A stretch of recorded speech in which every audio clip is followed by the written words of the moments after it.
The ripple effect, that massive earthquake that hit in Japan, now having a big impact on one big three automaker here in the U.S. And it tops our news at 5:30. Just 24 hours after General Motors announced record first quarter profits, it's temporarily shutting down 4 assembly plants because of a parts shortage. Take a look at the map of the locations of those plants that are set to be idled. With a live look at what's happening and what all this could mean to GM's financial performance in the second quarter, we turn to Local 4 business editor Rod Maloney, who has the story live for us downtown. Hi, Rod. Yeah, hi. You know, it's one of those things where General Motors didn't see this coming. This was certainly not expected, but 10,000 of its employees are going to actually end up being off for the next 2 weeks as a result of this situation that happened halfway across the world.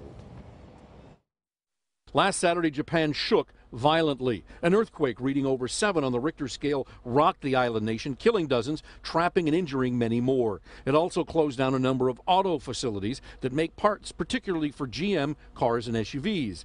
In the just-in-time parts delivery system, it doesn't take very long for a shortage like that to force plant closures, and GM is shuttering 3 assembly plants in the U.S., 1 in Canada. None of them are in the Metro Detroit area.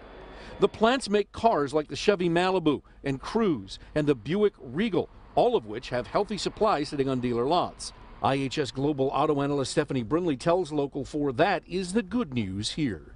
Well, they will have an impact in some production loss immediately, but what we expect is that later in the year they can make up that production loss, and ultimately it'll be kind of a blip on the radar. But whenever you close an assembly plant for a couple of weeks, it's lost production that could cost the company money. GM is saying this will not affect its bottom line, but Brindley says GM can't stand for this to go on very long because there's an important Cadillac SUV launch not helped by the delay.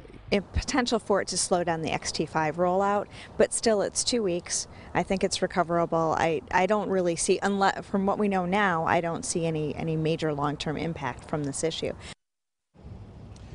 But General Motors does admit that it's going to have to spend some more time reassessing and reevaluating what other plants may or may not have to close if this goes on much longer. And of course, General Motors isn't the only car company that's affected by this. Toyota is severely affected by the very same earthquake.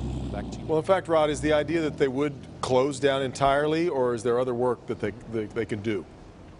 Well, there is an opportunity, and each plant has the option. If they have maintenance they need to do, some training they need to do, or that kind of thing, they can certainly ask the employees to come in and take part in that. It wouldn't be the entire plant, 3,000-4,000 people, but maybe hundreds here or there might be asked to come back and continue to work on the job as the week goes on, or the weeks go on, and we'll just have to see whether those plants in Japan can get back up and running here soon. Will do. All right, Rob.